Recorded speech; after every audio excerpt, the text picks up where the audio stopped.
आप देख रहे हैं Roshan Pakistan news.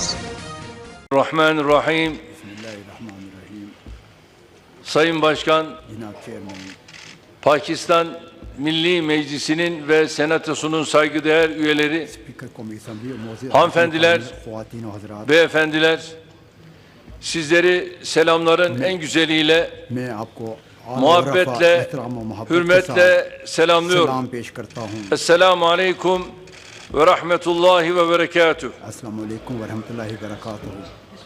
Pakistan halkının siz kıymetli temsilcilerinin nezdinde buradan tüm kardeşlerime sevgi ve saygılarımı sunuyorum.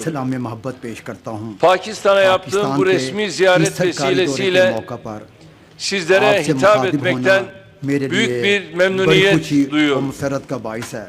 Bugün bizleri bir araya getiren böylesine muhteşem bir uhuvvet ikliminde gönüllerimizi buluşturan Mevla'ya hamdü senalar ediyorum.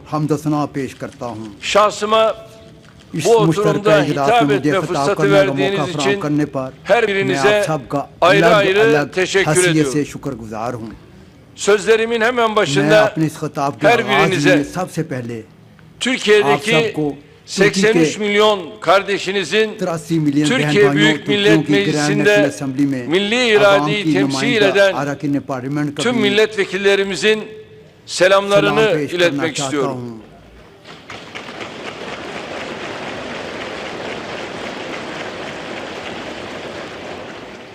İslamabad'a ayak bastığımız andan itibaren bizi coşkuyla kucaklayan tüm kardeşlerime, Pakistan makamlarına samimiyetleri, misafirperverlikleri için şahsım, heyetim adına şükranlarımı sunuyorum.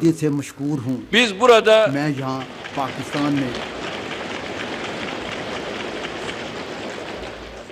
Pakistan'da kendimizi asla yabancı ülkede görmüyoruz. Şu anda biz kendi evimizdeyiz. Ve kendi evimizde sizlerle bir aradayız.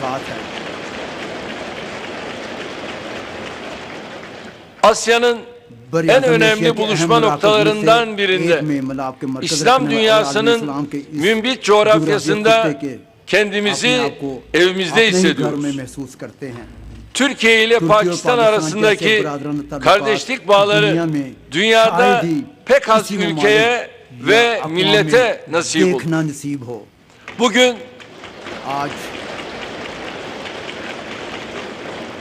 Bugün gıptayla bakılan Türkiye-Pakistan kardeşliği, tarihin güçlendirdiği, tarihi olayların pekiştirdiği hakiki bir kardeşliktir. Gazneliler Devleti'nin kurucusu Gazneli Mahmud'dan beri Türkler şu an içinde bulunduğumuz geniş coğrafyanın bir parçası olmuşlardır. Çağatay Türklerinden Babürler, bugünkü Pakistan'ın da dahil olduğu bölgenin önemli bir kısmı yaklaşık 350 yıl yönetmiş ve ortak tarihimizde derin izler bırakmıştır. Cumhurbaşkanlığı forsumuzda yer alan ve tarihte kurduğumuz devletleri temsil eden 16 yıldızdan ikisi Babürler ve Gaznelilerdir. Urdu edebiyatının kutuplarından biri olan şair Mirza Esedullah Han Galip, Hilafet Hareketi'nin öncüleri Cevher kardeşler, Balkan Savaşları sırasında Osmanlı ordusuna yardım için gelen Abdurrahman Peşaveri gibi isimler ortak tarihimizin altın halkalarından birkaç tanesidir. Türkiye-Pakistan ilişkileri, Şair-i Azam Muhammed İkbal'in ve Kaid-i Azam Muhammed Ali Cinnah'ın kıymetli miraslarıyla bugünlere gelmiştir.